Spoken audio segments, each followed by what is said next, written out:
Voilà, donc bienvenue officiellement et merci d'être là sur ce thème passionnant, voyage du héros, voyage de l'héroïne et réconciliation des quêtes. Euh, alors, je vous ai déjà posé la question, hein, qui connaissait le voyage du héros? Bah, vous êtes à égalité, 50-50, donc je vais quand même passer par les étapes du voyage du héros, passer un petit peu par cet historique, puis on focalisera un peu plus sur le voyage de l'héroïne, puisqu'il est plus inconnu.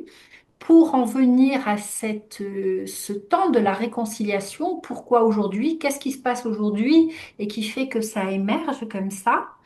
Je vous proposerai ensuite un petit atelier pour passer vous-même à travers vos propres voyages, à travers certains moments. On verra bien ce qui remonte. Et je vous partagerai aussi des autodiagnostics que vous pouvez faire facilement et qui correspondent à ces étapes de la réconciliation. Voilà. Donc, je vais partager mon écran.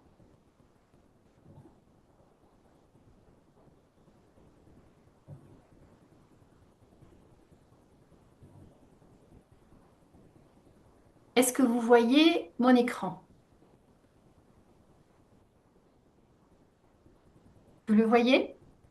Super. Oui, oui.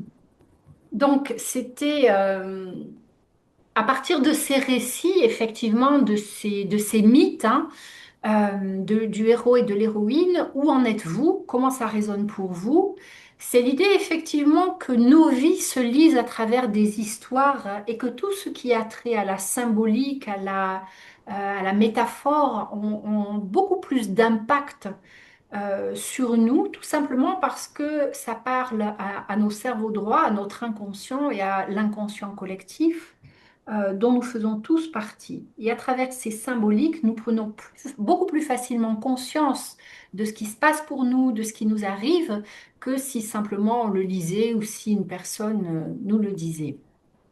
Donc effectivement, c'est suite à un livre que j'ai écrit dernièrement, on y reviendra. Euh, L'idée, c'est qu'est-ce qui se passe en nous? Alors, je devrais revenir en arrière. Quelle est votre intention? Qu'attendez-vous de ce webinaire? On n'est pas beaucoup, vous pouvez le dire comme ça en popcorn. Qu'est-ce qui fait que vous êtes là ce soir avec nous? Et moi, je suis là déjà parce que je t'apprécie beaucoup, Merci. Elisabeth.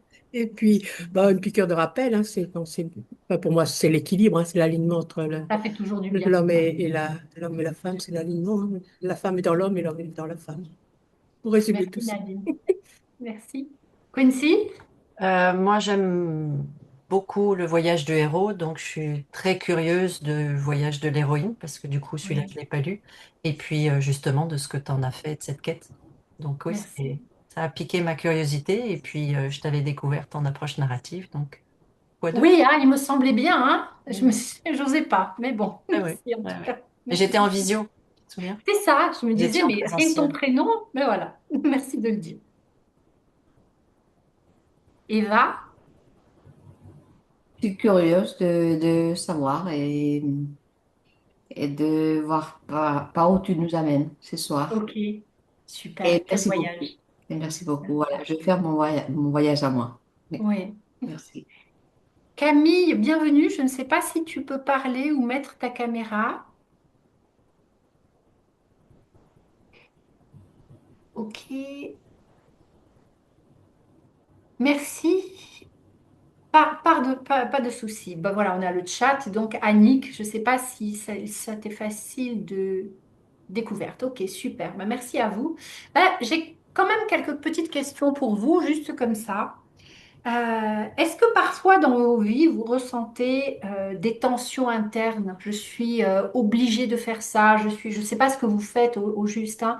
Vous êtes peut-être coach, accompagnatrice ou vous travaillez dans un domaine ou un autre. Mais parfois, est-ce que vous sentez cette tension? On me demande des résultats, on me demande de la performance, on me demande des choses de ce type et moi, ça correspond pas à ce que j'ai envie de vivre, à ce que je ressens, à ce que j'ai envie de faire. Une perte de sens peut-être. Est-ce que vous vous sentez aligné? On parlait d'alignement avec Michael juste là. Est-ce que vous vous sentez aligné dans vos vies ou est-ce que vous sentez que quelque part il y a un désalignement? Est-ce que vous vous sentez tiraillé entre un domaine et un autre? Est-ce que vous sentez ou pas que votre identité correspond à ce que vous faites? Ou peut-être à l'opposé, vous auriez envie de prendre des initiatives et vous n'osez pas le faire, vous n'osez pas passer à l'action, ça résonne aussi, hein. Voilà, et peut-être encore plus dans le chaos actuel, hein, dans ce qui se passe. Donc c'est l'idée, et je vais repartager mon écran,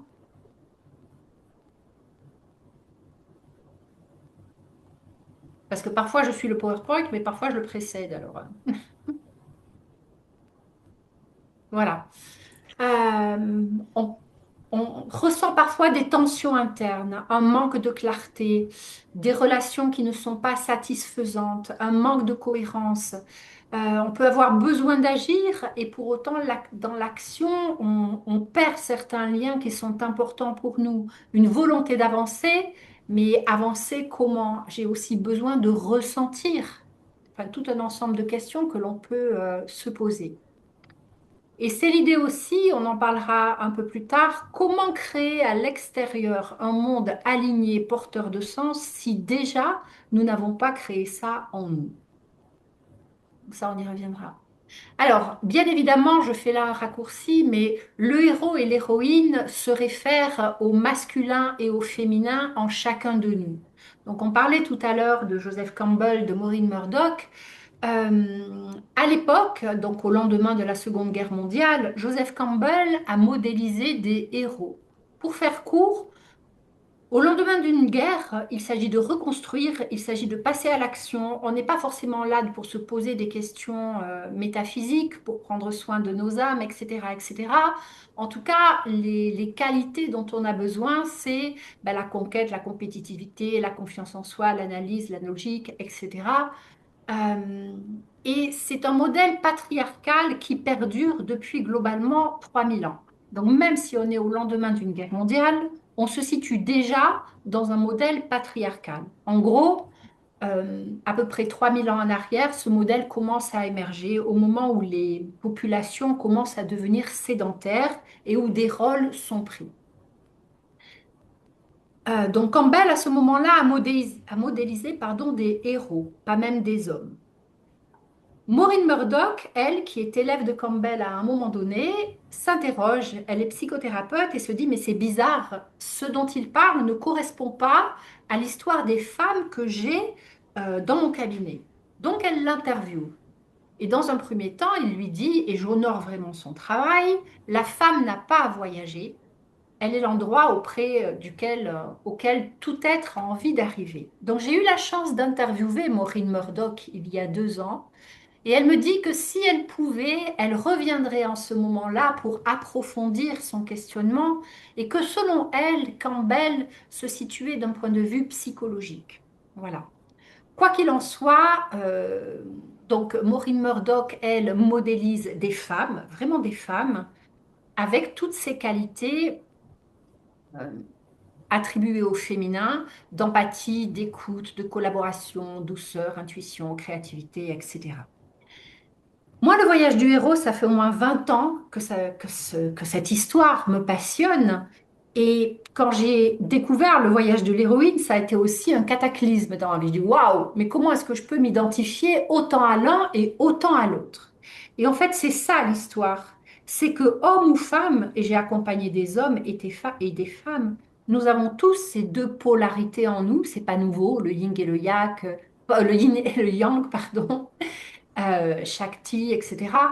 Euh, donc la grande question était comment faire en sorte que ces deux voyages euh, se passent de façon harmonieuse et au-delà des deux voyages, est-ce qu'il n'y a pas autre chose qui les transcende? Et qu'est-ce qui fait que ça sort aujourd'hui? Donc le héros, par exemple, va se poser ce genre de questions. Qui suis-je capable de devenir? Quelle est ma mission? Que dois-je accomplir pour prouver ma valeur? Il est tourné vers l'extérieur. Quels obstacles dois-je dépasser? Comment aller plus loin, plus haut, plus vite, etc. L'héroïne, elle, va plutôt se poser les questions. Qui suis-je vraiment? Au-delà des rôles. Qu'est-ce que je ressens profondément? À quoi ai-je renoncé pour être accepté? Où me suis-je perdue et comment me reconnecter à moi-même? Alors, on n'a qu'un homme avec nous ici ce soir, mais je suis sûre, Michael, que ces questions résonnent aussi pour toi. Et comme nous, en tant que femmes, je suis persuadée que les questions du héros, vous vous les êtes posées et certainement que vous les posez encore. La question va être, c'est pas l'un après l'autre ou l'un ou l'autre. Comment est-ce qu'ils peuvent, c'est comme un brin d'ADN, être toujours là présent? Et bien évidemment, euh, des personnes dans notre société ont déjà réalisé cette alchimie, cette réconciliation des quêtes. Une personne comme Nelson Mandela, on en reparlera plus tard, n'était pas à, comment dire, à prendre une responsabilité ou à prendre une décision d'une façon pour ensuite faire preuve d'émotion ou de compassion. Les deux étaient là en même temps. Les alchimistes parlent de Konuncho. C'est vraiment un mouvement où les deux sont là en même temps. Vous pouvez m'interrompre hein, si, si besoin. Pourquoi héros, pourquoi héroïne? Ces voyages sont loin d'être simples. C'est vraiment, ce sont des parcours de vie.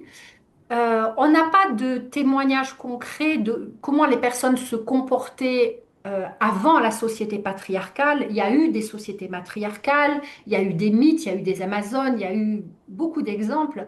Il s'agit d'énergie masculine et d'énergie féminine.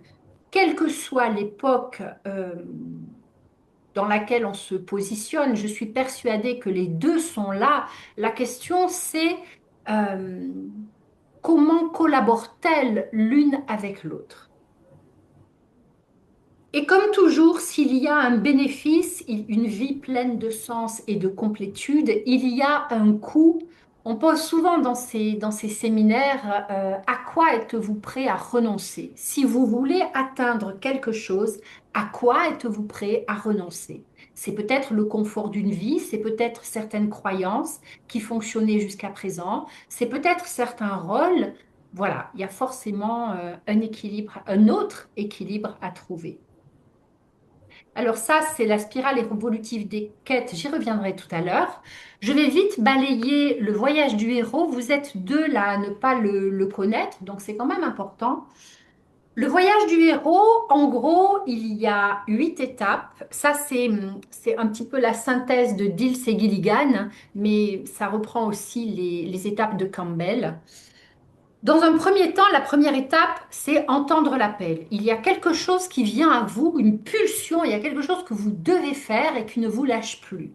Et bien souvent dans notre société, l'appel correspond aussi à une phase d'effondrement, une perte d'emploi, un chômage, une rupture, un deuil, une maladie. Ça, ce sont des déclencheurs.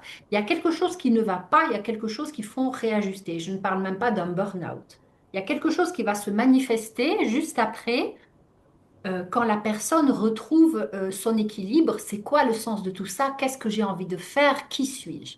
Donc, il y a un appel qui se manifeste. On y répond ou on le refuse. Mais en gros, ce qui se passe, c'est que le refuser, l'appel ne vous lâche plus. Et les personnes qui le refusent, la plupart du temps, dans les mois, les années qui suivent, il y a une perte de motivation, il y a une perte d'énergie, il y a quelque chose qui est cassé. Le refuser, c'est pas la même chose que la journée. Parfois, des personnes nous disent, je sais où est mon appel, je sais ce que je vais faire, je m'y prépare, mais c'est pas maintenant, pour X raisons, familiales, peu importe. Ça sera dans 6 mois, dans un an, mais c'est un vrai projet, c'est un véritable objectif. Quand on répond à l'appel, on va traverser le seuil. Et quand on traverse ce seuil, c'est un point de non-retour. Si vous avez vu Le Seigneur des Anneaux, c'est le moment où Frodon dit, je vais le porter, je vais y aller. Il y a quelque chose qui se met en marche et on ne peut pas revenir en arrière. On ne peut pas revenir en arrière parce que l'environnement se réajuste aussi.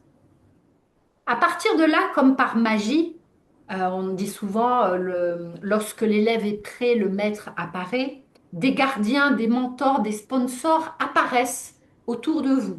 Peut-être que vous les connaissiez, mais parfois vous ne les connaissez pas. Dans le cas de Frodon, c'est la communauté de l'anneau qui se met en place autour de lui comme des supports, en fait, des soutiens.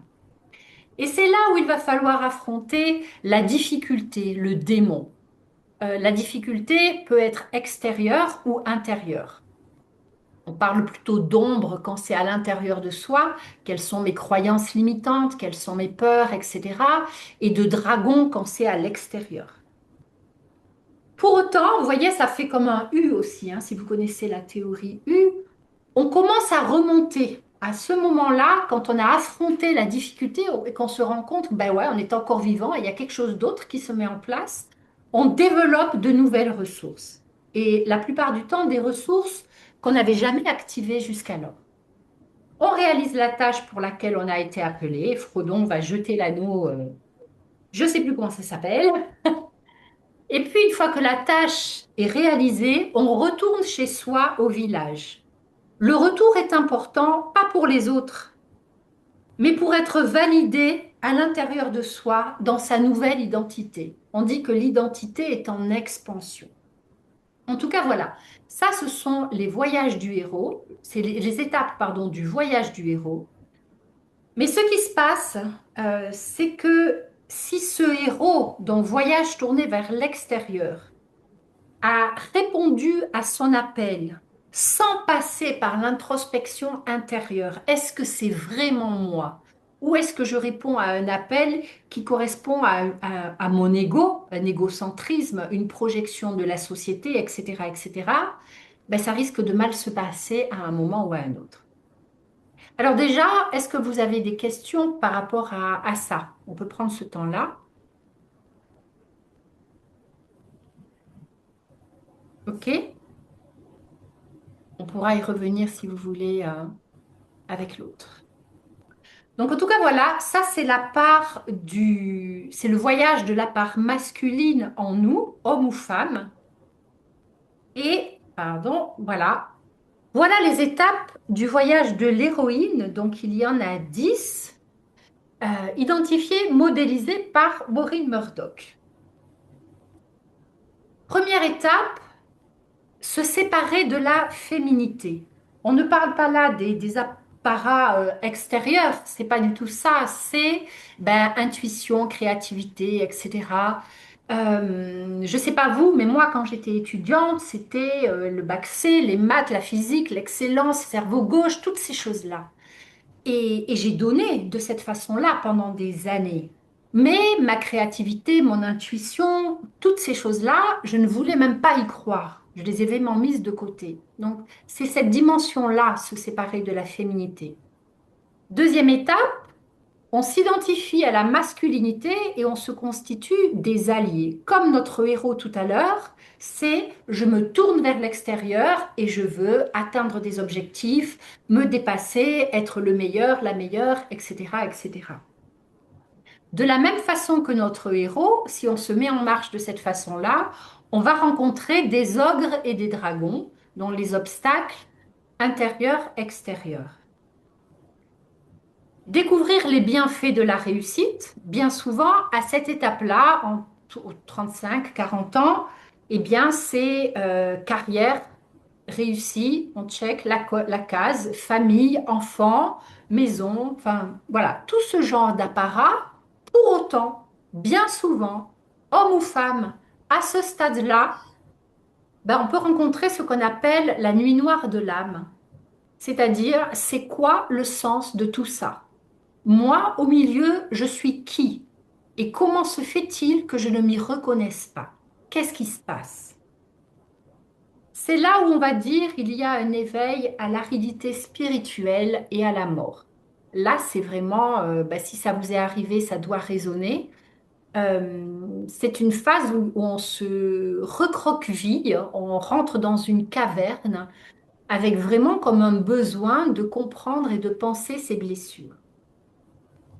On va parler aussi l'étape suivante d'initiation et de descente vers la déesse, où là, on commence à comprendre, à toucher toutes ces parties dont on s'était séparé. Euh, Manque de temps, manque de Manque de douceur, manque de repos, voilà, manque de reliance, de lien, tout ça. Et à ce moment-là, quand on réalise ce dont on s'est coupé, eh bien, apparaît le désir pressant de se relier à ce qu'on appelle la féminité, à cette part féminine, à tout ce que ça peut comporter. Donc là, bien sûr, hein, ça ne se fait pas du jour au lendemain, ça demande un certain temps. Et c'est là où l'on guérit de la rupture mère-fille. Ce n'est pas une rupture réelle d'avec la mère biologique, c'est la séparation qu'il y a eu au début, se séparer de cette féminité. Moi, j'adorais ma mère, je l'admirais, voilà, j'avais une belle relation avec elle. Pour autant, au début là, de mon voyage, je ne voulais pas correspondre à ce modèle féminin. Et à ce stade-là, nous avons enclenché une autre relation. Et je savais très bien que je rejetais ce modèle sociétal et pas la femme, pas la personne. Alors, désolé, là c'est écrit en anglais. Une fois qu'on commence à guérir de la rupture mère-fille, c'est là où le miracle se produit. On guérit le masculin blessé. Parce que tout ce passage-là, c'est le même, c'est le héros qui est là aussi, hein.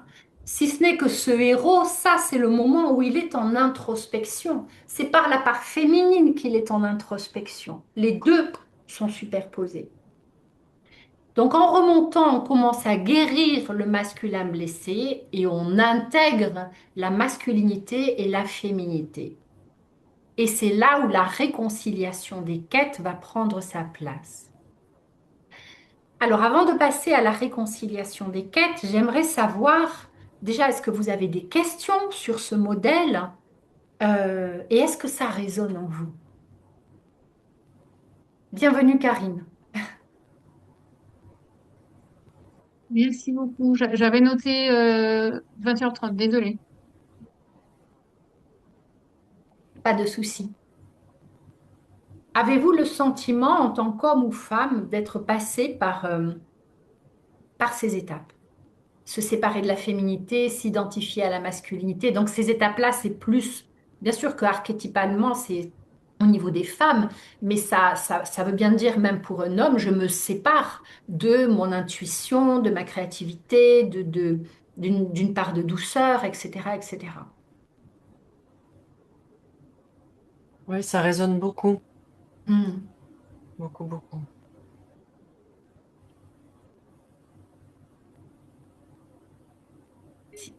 Pas de questions? Je vais Je te passer pose à une la... question dans le chat. Oui, je t'en prie, Michael. Il y a une question dans le WhatsApp? Alors, attends. Dans le chat, pardon. Non, non, dans le chat. En fait, je te Euh, posais la question, est-ce que tu aurais un ou deux exemples dans tes accompagnements? ok. Euh, oui.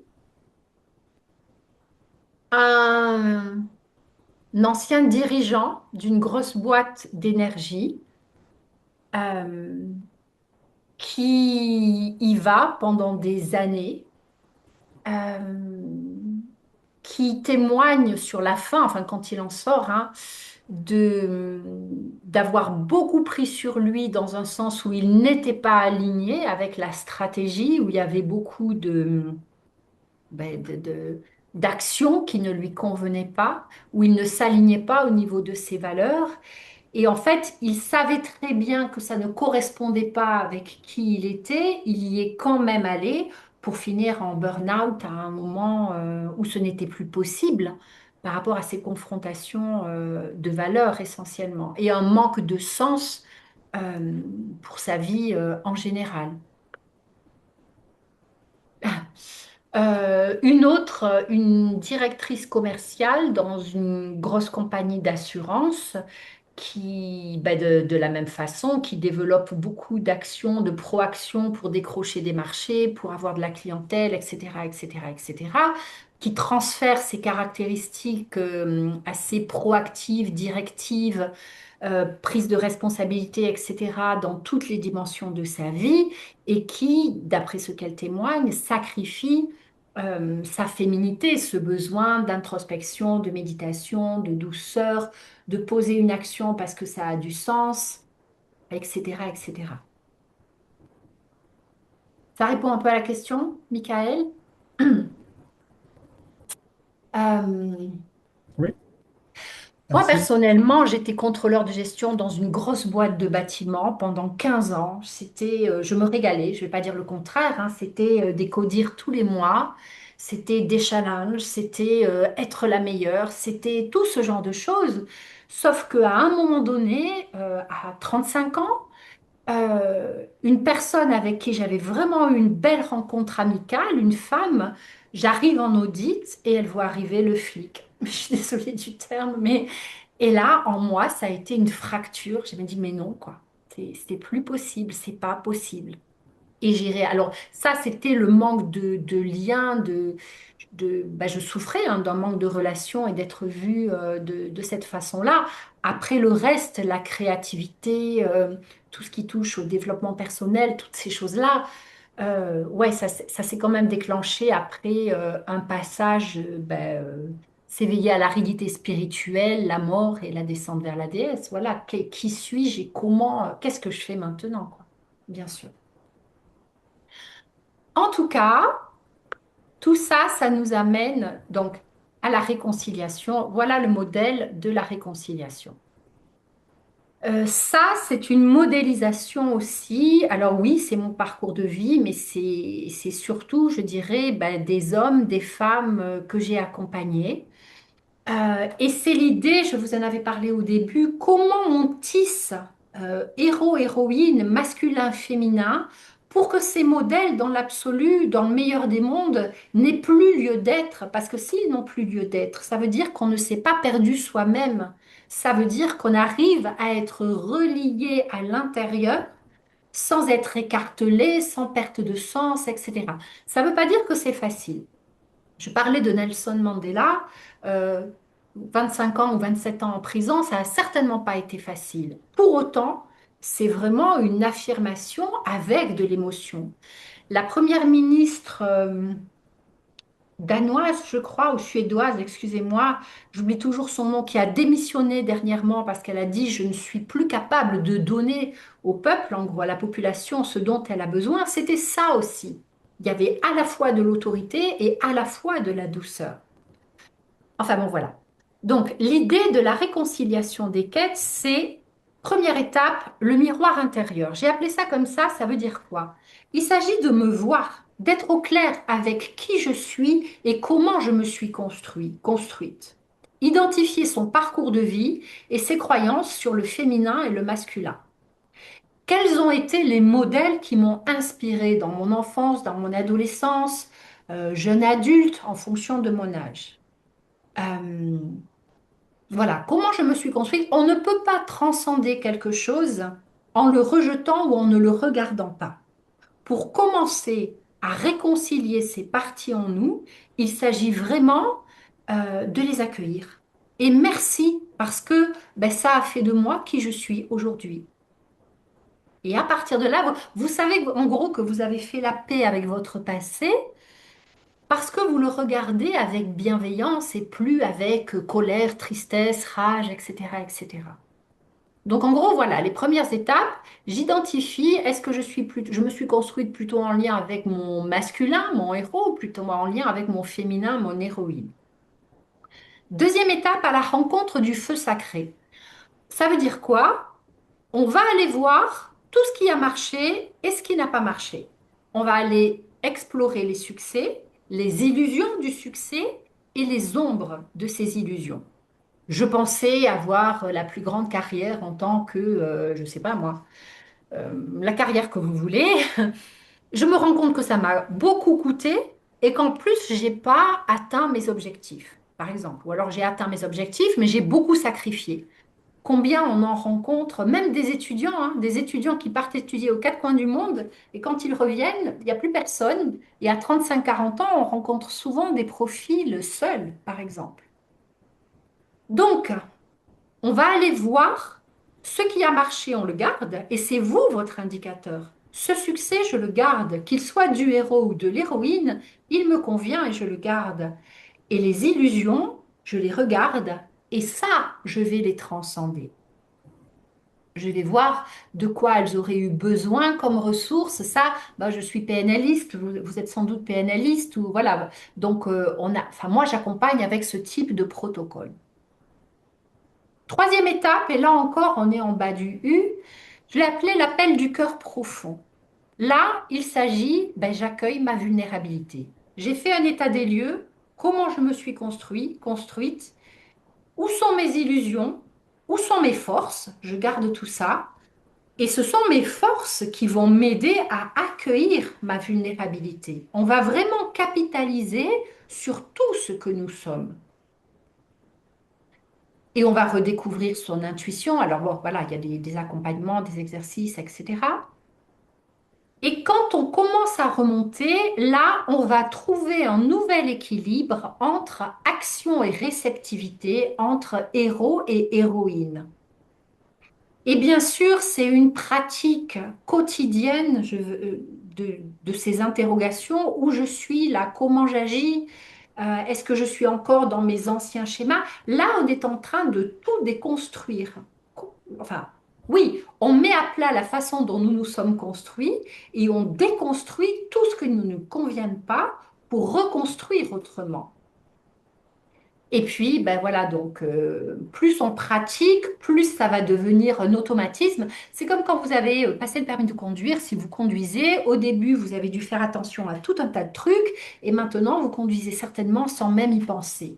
Donc voilà, incarner son plein potentiel, union et transmission.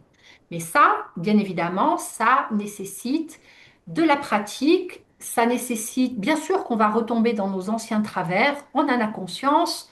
On y revient, on change ça sans culpabilité. Sans culpabilité.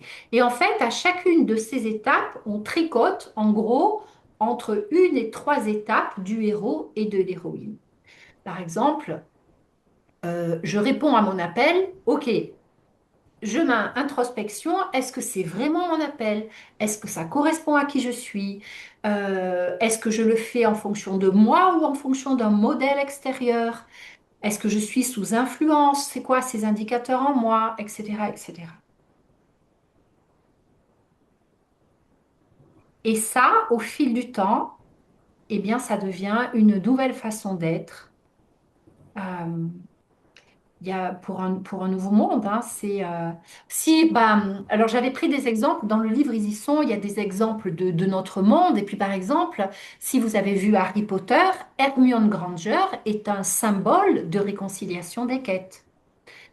Elle est à la fois dans l'action, la prise de responsabilité, les initiatives et une grande sensibilité en même temps. C'est pas l'un après l'autre.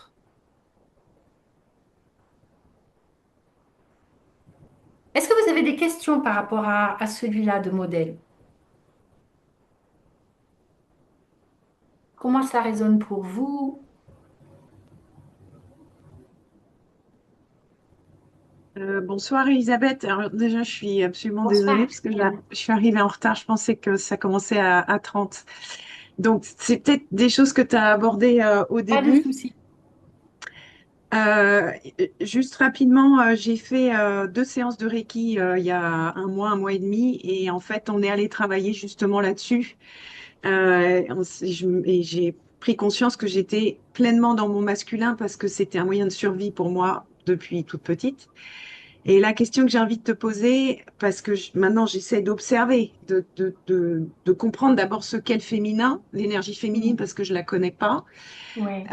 et comment est-ce que on peut se connecter à cette énergie féminine, parce que tu dis observer, mais en fait moi je suis démunie, désarmée par rapport à ça, je sais Oui. même pas à quoi ça ressemble, en Oui. fait. Alors tout à l'heure, je vais vous transmettre, vous donner quatre autodiagnostics qui vous, peut-être qu'il y aura des questions qui résonneront. Par exemple, tu as un canapé. Oui. Moi, c'est terrible hein, comme exercice pour moi. Est-ce que tu prends ne serait-ce qu'une fois par semaine, 1 heure sur ton canapé à faire rien? C'est même pas ne rien faire. Mes enfants me disent, mais c'est incroyable, tu ne peux pas t'asseoir 2 minutes. Voilà. Et moi, à un moment donné, j'ai dit, mais c'est pas possible, j'en peux plus, quoi. Mais en fait, en faisant ça, on n'est pas passif, on est réceptif. C'est pas pareil. Mm. Le fait Donc c'est, de... oui. alors moi, je pratique le breathwork depuis un certain nombre de mois maintenant. Et c'est une révolution. C'est une des rares choses qui me permet de sortir de mon mental. Et qu'est-ce que ça fait du bien? Qu'est-ce que ça Donc fait du bien? c'est vraiment être dans la réceptivité, Alors, la recevoir. réceptivité, l'écoute du corps et du Mm. cœur. Alors voilà, la danse. Alors oui, moi je courais beaucoup. Bien sûr que déjà courir, c'est être dans son corps. Mais c'est pas pareil être dans de la musique. Laisser le corps danser et Mm. pas mettre le corps à courir, par exemple, ou mettre le corps à danser. Les odeurs, du journaling. euh, Le livre, enfin, j'ai un truc de fou qui m'est arrivé. Ce livre, par exemple, à vous dire à quel point c'était mon histoire, c'était l'action. J'ai pas pu l'écrire à l'ordi. J'ai rempli des carnets à la main. Et c'est là où il s'est déclenché. J'arrivais pas à le déclencher. Donc, du journaling, ça fait partie des pratiques qui nous aident à. Et puis, c'est pas tous les jours la même pratique. Il s'agit aussi de Mm. s'écouter. Et c'est pas être dans le il faut, je dois, parce que Mm. il y a des tas de choses à faire. Ok, qui peut le faire ou si c'est pas fait aujourd'hui, c'est pas grave. Une activité dans ces séminaires là, j'ai acheté, enfin il y a, comment dire, on casse un cœur volontaire. C'est un cœur en argile, on le casse pour pouvoir le reconstruire à partir de prise de conscience. Mais ça, c'est Mm. ce qui compte, c'est la manipulation. Les éléments. Les éléments, la pluie, l'eau, la terre, la mer, un bon feu, ces choses qui nous émerveillent et qui font qu'on devient passif. Mais passif, réceptif, hein, pas passif. Mm. Je comprends tellement quand tu dis je suis démunie et c'est vraiment la pratique qui nous remet en mouvement de cette façon-là. Super. Merci beaucoup. Et après, c'est une vigilance permanente, c'est-à-dire que Mm. c'est pas parce qu'on le sait qu'en fonction des moments de vie, ben, par exemple une période hyper chargée, euh, je me déteste. Alors j'accepte, je dis, mais tu le sais et tu le fais pas. C'est pas étonnant si tu Mm. te sens Mm. mal, tu vois, Merci. avec joie. Est-ce que vous avez d'autres questions?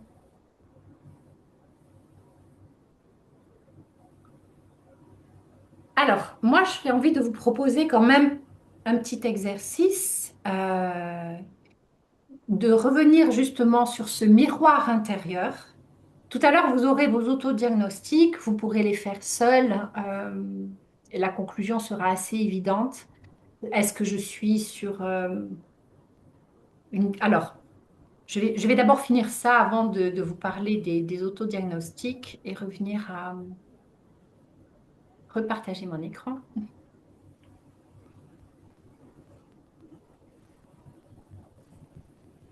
Voilà. Euh, Vous pouvez vous rendre compte qu'il y a quelque chose qui est déséquilibré dans votre voyage du héros ou de l'héroïne.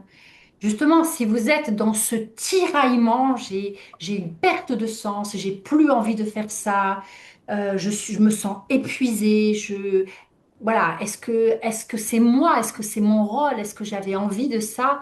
Là, on va parler de crise de la séparation. Donc, un des autodiagnostics, ce sera la crise de la séparation.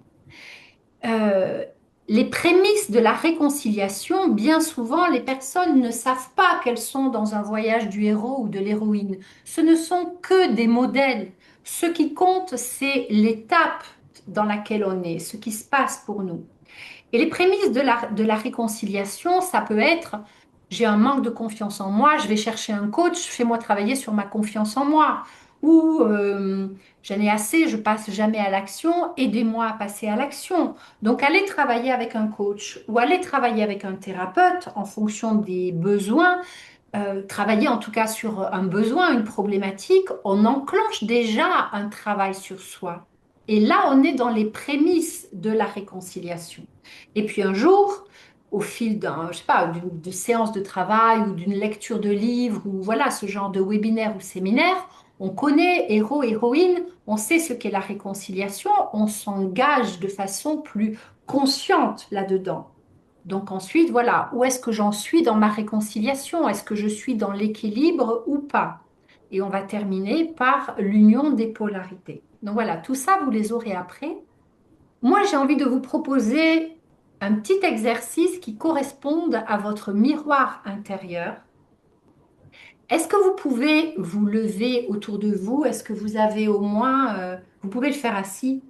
Ce serait mieux si vous vous leviez pour reculer quelque part sur votre ligne du temps. Est-ce que ça vous est possible? C'est possible? Et si jamais ce n'est pas possible, vous pouvez le faire assis, assise, mais peut-être prendre deux ou trois bonnes inspirations pour décrocher le mental. Le mouvement, le corps, ça permet de moins être dans la tête. Si vraiment vous restez assise, essayez de lâcher. Donc je vais vous inviter, je vais vous guider. On va dire que vous êtes à un moment de votre présent, à aujourd'hui, et est-ce que vous pouvez reculer un tout petit peu sur votre ligne du temps, même en faisant des tout petits pas? Alors, avant de reculer, et si vous voulez prendre des notes, si vous avez un papier à côté de vous, c'est parfait. Je vais vous inviter à fermer les yeux, rester confortable avec ça, et à remonter dans le temps. Donc, vous aviez 20 ans, 15 ans, 10 ans. Quelles étaient les figures qui vous inspiraient à ce moment-là? Déjà dans votre cercle familial, très proche, est-ce que vous étiez plutôt près de votre père ou d'une figure paternelle, ou plutôt de votre mère ou d'une figure maternelle, à vous dire je ferai comme lui ou je ferai comme elle? Est-ce que vous aviez plutôt des amis filles, des amis garçons, ou plutôt équilibrés? Qui étaient vos figures emblématiques, je dirais? Vos acteurs, vos actrices, chanteurs peut-être, chanteuses, ou déjà en fonction de vos âges, des personnages engagés. Une Jane Fonda, par exemple, était très engagée à l'époque, très jeune. Voilà, cartographier un peu en fonction de qui est-ce que je me suis construite. Plutôt des figures masculines, plutôt des figures féminines, ou j'ai la sensation que c'est en équilibre.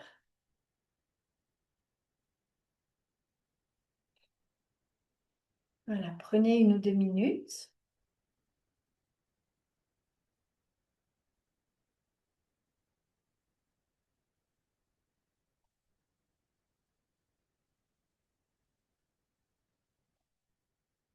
Et quand c'est OK pour vous, juste si vous pouvez me faire un petit geste de la main. Super. OK, merci. OK. C'est OK, Nadine? OK, super. Alors maintenant, je vais vous inviter à reculer sur votre ligne du temps à partir d'aujourd'hui et à laisser vous reculer tout doucement, 1 an en arrière, 2 ans en arrière, 5 ans en arrière, et laissez venir à vous, dans un premier temps, Tout ce qui vous a nourri, tout ce qui vous a porté, tous les événements où vous vous dites, waouh, c'est génial, ça je le garde. Que ce soit des succès professionnels, des épreuves de sport, enfin, de la créativité, tout ce qui vous a nourri. Et éventuellement, vous le notez aussi sur un papier. Des rassemblements en famille, entre amis. Si vous arrivez à bouger au moins sur place avec une sensation de remonter le temps, ça peut aider.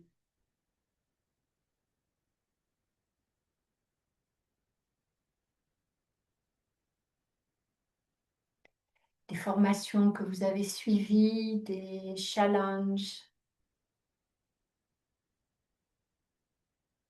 des joies.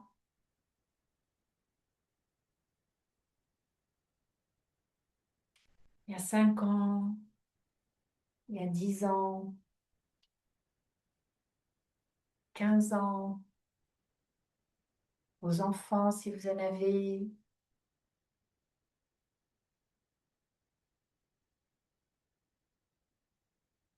Vous pouvez avoir 35 ans, 30 ans. Quels sont tous les choix que vous referiez et au nom de quoi?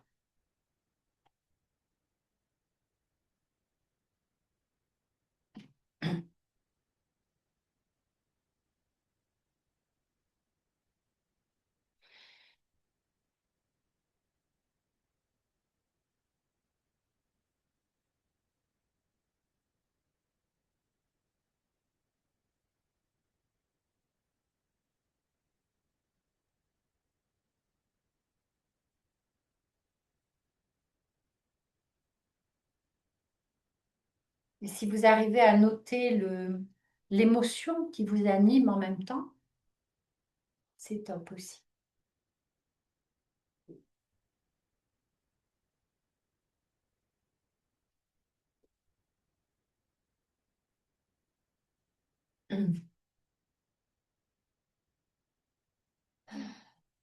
Et quand vous remontez à votre vingtaine, 15 ans, 20 ans, qu'est-ce qui a déterminé vos choix professionnels ou d'études à ce moment-là?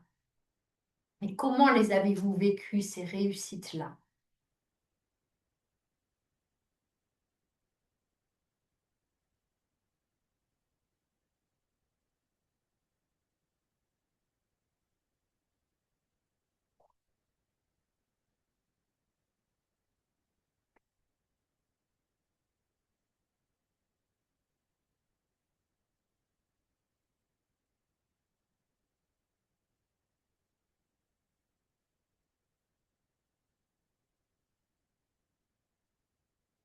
Et pareil, prenez tout votre temps, on a tout le temps nécessaire. Et quand vous pensez être prêt, prête, vous me faites juste un petit signe.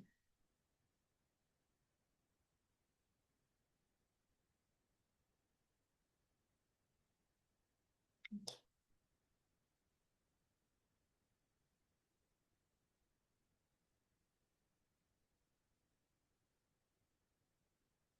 Ok.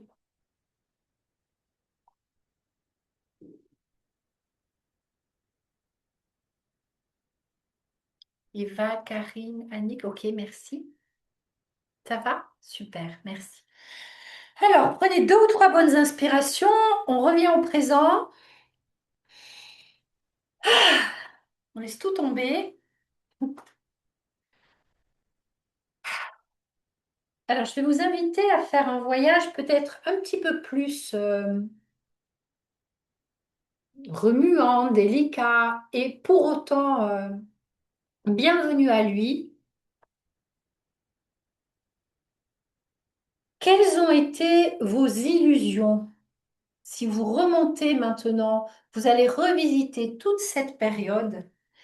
Parallèlement à toutes ces réussites, quels sont les succès ou les difficultés pour lesquelles vous vous dites ben je n'aurais pas dû faire ça, ou ça m'a coûté trop cher, ou ça n'en valait pas la peine, etc. Ou alors au contraire, j'aurais dû choisir ce chemin, hein. Et à chaque fois, non, d'abord faites ça, on verra après. Donc voilà, laissez venir à vous des événements ou des choix qui vous semblent aujourd'hui être une illusion ou trop difficile.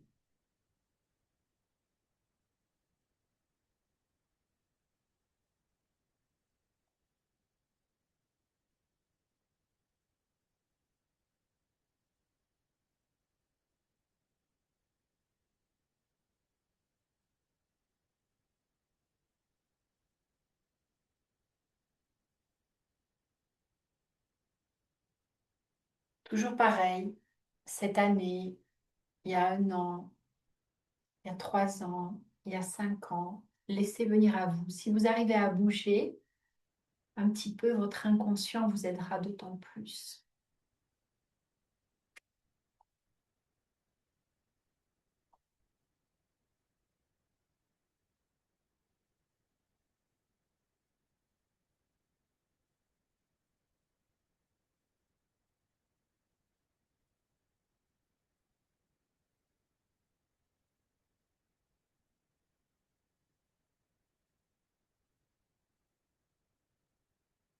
Et si vous y arrivez en même temps, ça peut être, OK, je sais ce que tu m'as coûté, je sais que c'était une illusion, et en même temps, je sais ce que tu m'as apporté. Je sais ce que j'ai appris là. Si vous en êtes déjà là, c'est enrichissant aussi.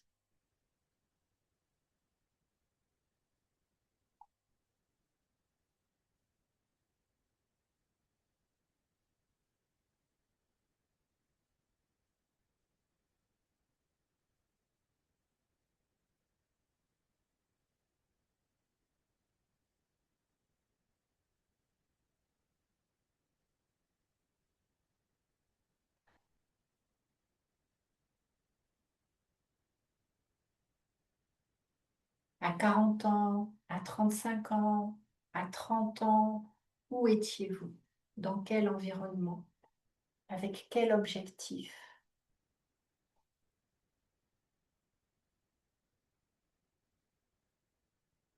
Comment choisissiez-vous vos objectifs? Qu'est-ce qui vous guidait? Qu'est-ce qui guidait vos pas?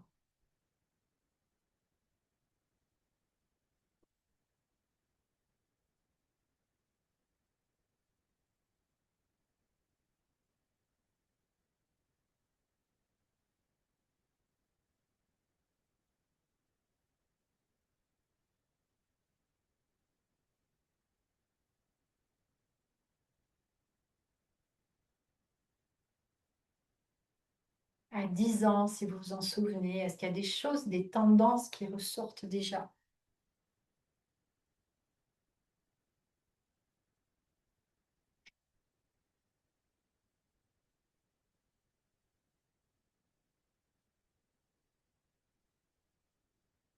Et puis pareil, quand vous pensez avoir fait le tour, juste un petit signe de la main.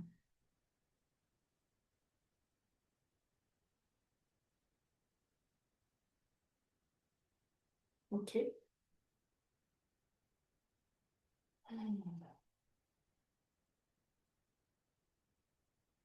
OK, super, super. Karine, c'est bon pour toi? Alors, je vous invite à revenir. Il ne s'agit pas de faire un état des lieux pour faire un état des lieux, là c'est un peu rapide, mais c'est l'idée. Si j'ai pas conscience de mon métaprogramme perfectionniste, par exemple, je suis le meilleur, il faut toujours que je mette ça en place. Comment est-ce que je peux me méfier de la façon dont je vais prendre une décision, dont je vais faire un choix? Parce que ce que j'appelle un métaprogramme, qui s'est mis en place dans notre enfance et qui a été pratiqué pendant des années, des dizaines d'années, il va pas s'arrêter d'un coup. Ça, c'est sûr, hein. Donc, c'est vraiment l'idée de revisiter tout ça et de voir ce qui s'est passé pour vous. Alors, est-ce qu'il y a des prises de conscience pour vous? déjà, on va reprendre, on va rembobiner les modèles qui vous ont permis de vous construire. Plutôt masculin, plutôt féminin, plutôt équilibré.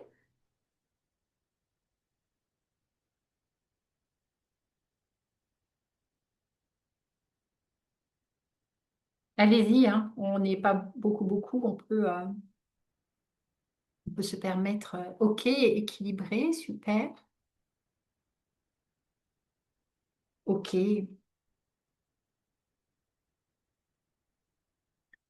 oui, oui.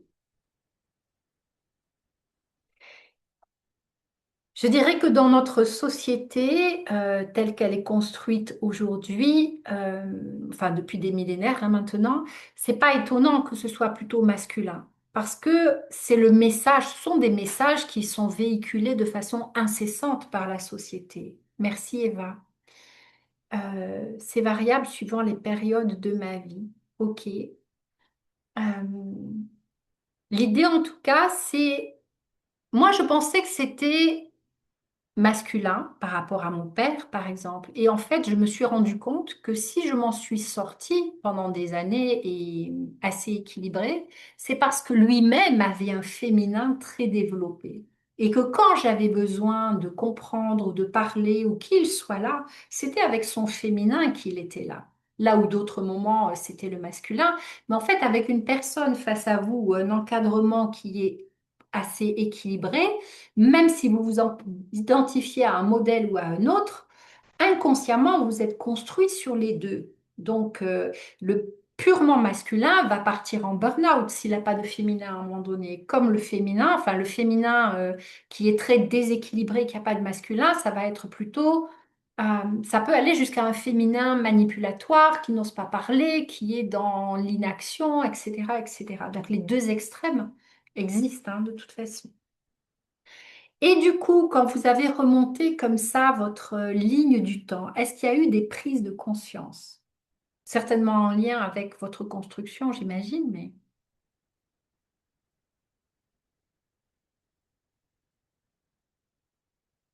où est-ce que vous vous attendiez à... Est-ce que vous avez eu des illusions du succès ou oui, un sentiment de fierté? Ok, super. Donc ça, voilà, c'est ce que tu gardais, effectivement. Vous avez eu, j'imagine, des étapes et des moments où vos succès sont apparus, vous en avez tous eu, féminin ou masculin. Et le deuxième tour, quand vous remontiez sur vos illusions du succès ou une inaction peut-être, est-ce qu'il y a des choses qui sont apparues?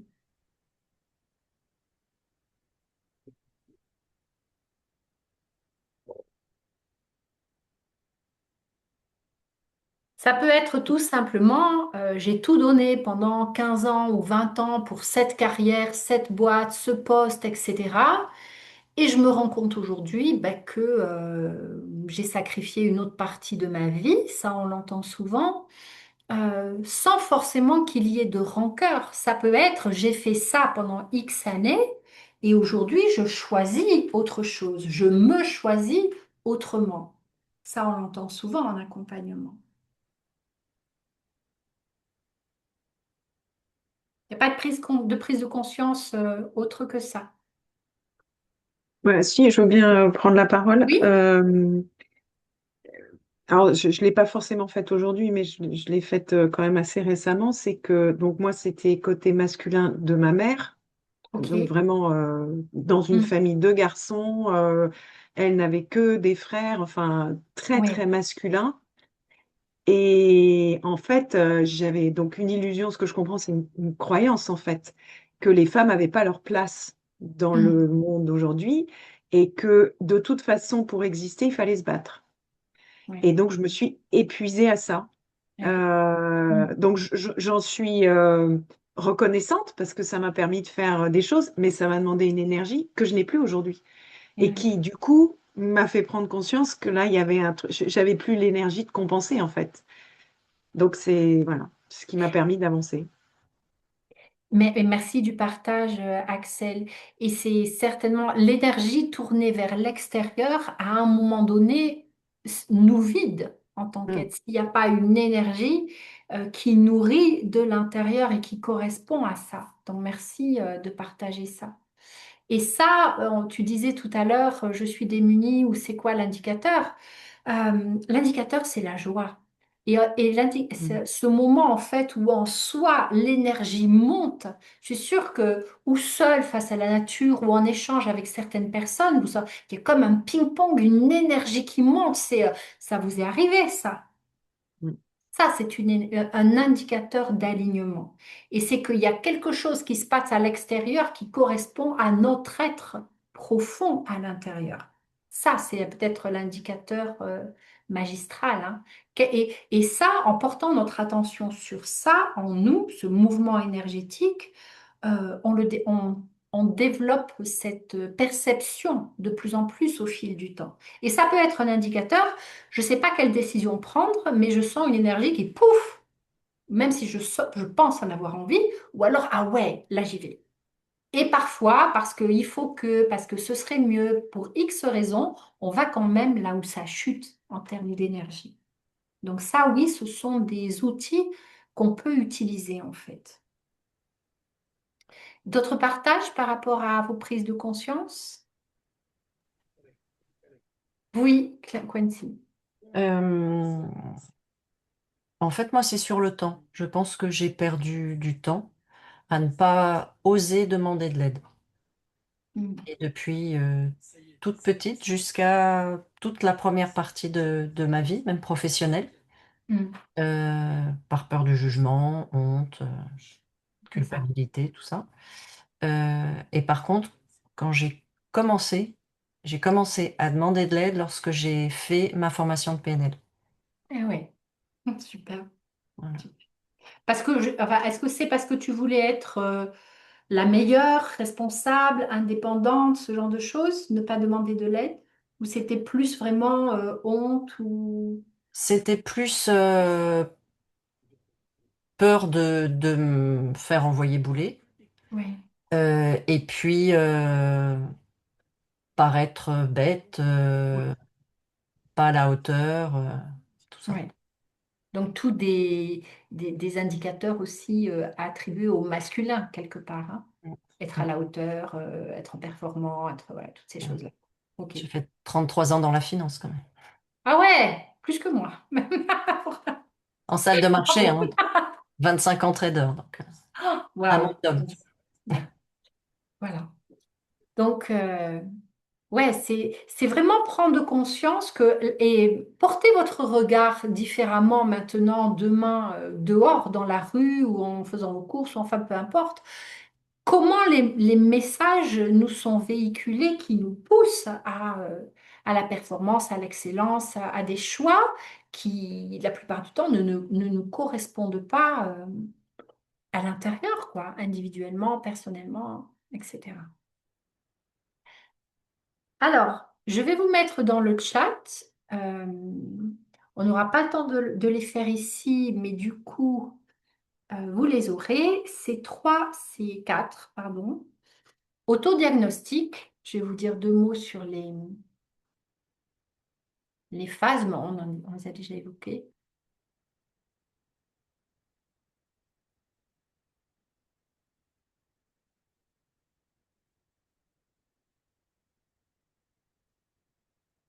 Voilà.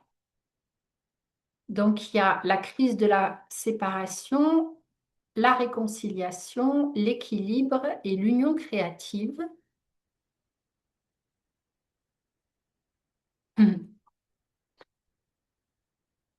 Voilà. Donc, vous les avez. euh, D'accord, merci Michael. Ça sera, je pense, à faire pour vous prise de conscience, mais je pense que vous êtes déjà assez lucide sur vos modes de fonctionnement, rien que par rapport à ça. Ok, si je suis dans une crise de la séparation, c'est que vraiment je me sens exsangue, en perte de sens. J'ai plus envie de tel contexte, de travailler avec telle personne. Enfin, je mets le focus sur le métier, le travail, hein, la fonction, on va dire où j'ai plus envie d'être dans tel rôle, etc. Il y a un désalignement, il y a quelque chose. Peut-être que c'est une évolution à un instant T. Il y a de grandes chances que si vous faites un métier que vous n'avez jamais aimé, que ça corresponde à, que ce soit le cas depuis le début. Donc voilà, crise de la séparation, bah, vous verrez, est-ce que je suis vraiment en plein dedans, est-ce que ça démarre, est-ce que j'en sors, etc.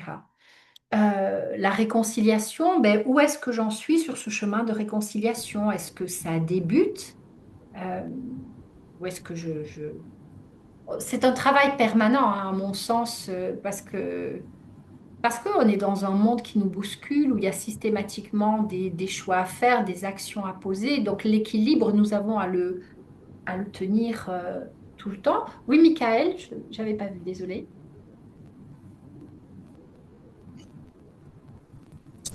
Je voulais savoir si tu avais partagé dans le chat du groupe tous les documents, parce que je ne les vois pas. Alors moi, je les vois. Est-ce que vous les voyez? Oui. Sinon, je... Super. Ok, c'est Sinon, bon. je Si te vous les les voyez, c'est bon. renvoie. Je peux les renvoyer par mail, hein, si jamais tu ne les as pas, Michael. Bon, voilà, vous ferez votre autodiagnostic. Je vais repartager mon écran.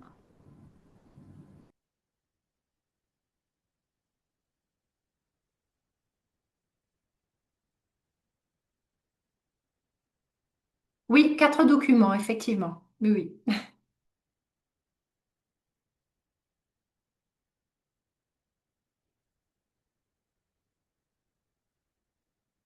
Alors, j'ai envie quand même de rebalayer un petit peu les...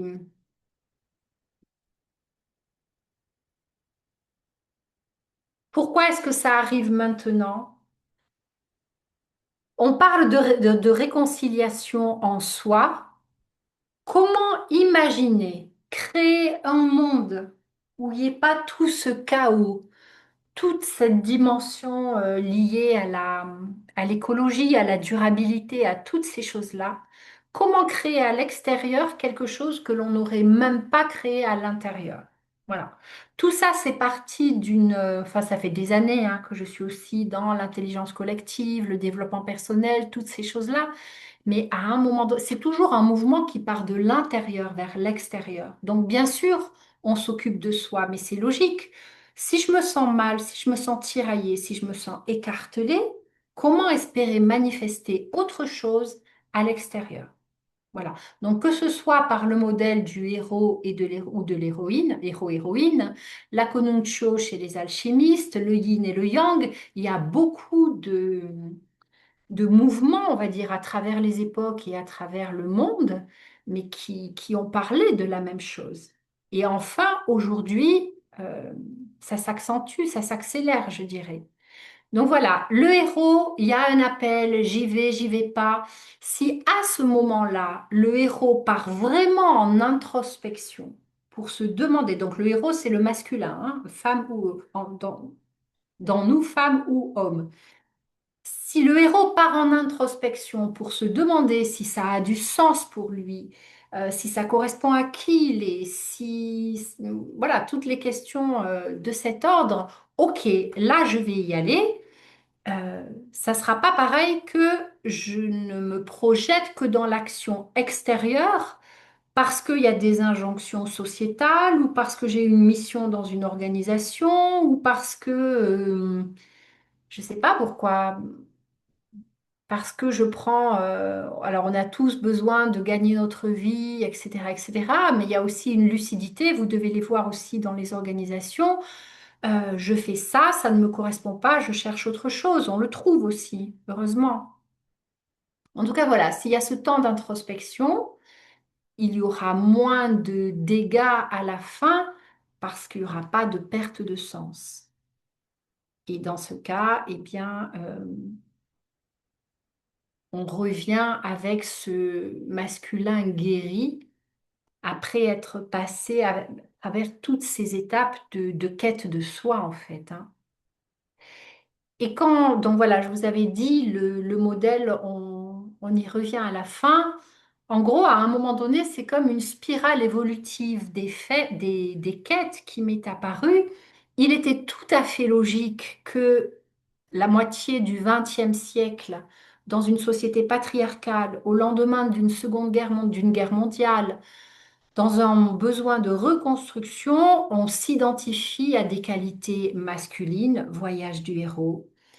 Le temps passe, les années passent, différentes évolutions et révolutions se profilent et existent au niveau des femmes. Le voyage de l'héroïne apparaît, c'est aussi tout à fait logique. Et aujourd'hui, bah, il est aussi tout à fait logique que l'on en arrive à se questionner sur ce qui se passe en chacun de nous quand on voit bah, tout ce qui est lié à la santé mentale, au burn-out, aux dépressions, aux pertes de sens et au dysfonctionnement dans le collectif. Donc voilà, première phase, c'est une conscience d'une dimension genrée. Et au fil du temps, un modèle héros ou héroïne, voire les deux, émerge. Troisième phase, pardon, arrive l'ère de la réconciliation. Chaque être humain prend conscience de la présence fondamentale de ces deux polarités en lui, en elle. Quatrième phase, ère de l'alchimie du masculin et du féminin en soi, réconciliation stabilisée. Même si l'on retombe dans d'anciens processus, on en prend conscience et on rectifie. À mon sens, même en ayant conscience de ça, même en avançant sur le chemin, il y aura forcément des moments où nous perdrons notre équilibre. Mais c'est pas grave. On en a conscience, on y revient, on rectifie. Et cette alchimie, cette réconciliation peut se produire quand le féminin et le masculin sont pacifiés, quand les ombres sont transcendées. Le féminin peut se reposer sur le masculin guéri et le masculin sur le féminin qui s'est révélé et affirmé. Un féminin révélé, affirmé, va passer à l'action après réflexion, va oser passer à l'action.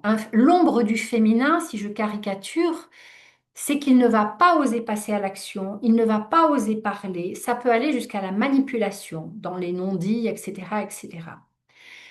Le masculin guéri prend des actions responsables, ne prend pas des actions basées sur l'ego. Là où l'ombre du masculin, ça peut être de la dictature, ça peut être de l'anarchie, ça peut être des comportements très directifs, etc., etc. Le masculin apprend aussi à prendre du temps avant de passer à l'action. Voyez? En fait, chacune des figures a une partie d'ombre et de lumière, et chacune des figures, dans ce travail en coaching, en thérapie, etc., transcende son ombre. Mais pour la transcender, il aura fallu passer par des processus qui accueillent, qui guérissent, qui intègrent, régénèrent les deux polarités, pas l'une au détriment de l'autre. Et pourquoi est-ce qu'il ne suffit plus de faire d'abord le voyage du héros, après le voyage de l'héroïne? Il ne s'agit pas de compenser une énergie par une autre à un moment donné. Il s'agit de revisiter son passé, de comprendre comment on s'est construit, d'accueillir, de guérir et à partir de là, de mettre en place un autre fonctionnement. Voilà, je pense que j'ai à peu près tout dit. Comment ça se décline? Eh ben, vous avez, il y a un livre, bien sûr, il y a des séminaires. À la rentrée, il y aura des cartes qui ressemblent à ça, mais c'est pas fini. Elles sont là, mais elles avaient une autre forme. Donc, les principaux archétypes masculins, féminins, avec les étapes du héros, les étapes de l'héroïne, les étapes de la réconciliation. Euh, Il y a aussi, alors à Chartres, et Nadine était venue effectivement, il y a un labyrinthe. Le labyrinthe, c'est pas un outil, c'est un parcours puissant de réconciliation des quêtes où en fait, vous entrez dans le labyrinthe avec une intention ou alors vous êtes perdu par rapport à une question. Et en fait, le parcours du labyrinthe fait que à chaque fois que vous pensez vous rapprocher du centre, en fait, vous vous en éloignez. En gros, ce parcours du labyrinthe dure facilement 30 minutes. Mais il s'avère que au fur et à mesure du parcours, l'inconscient prend le relais et vous en arrivez à connecter à une certaine réponse, qui ne serait pas peut-être celle qui serait venue si vous aviez simplement réfléchi. Voilà.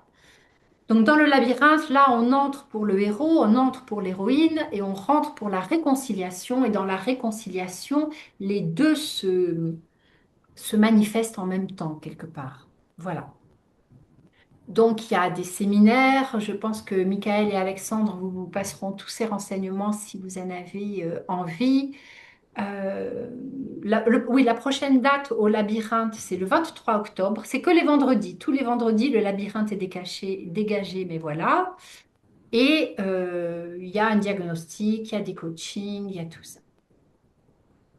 Michael, alors, sauf si vous avez des questions, Michael, je te passe peut-être le relais. Est-ce que vous avez envie de partager? J'arrête Écoute, l'enregistrement on peut-être. peut,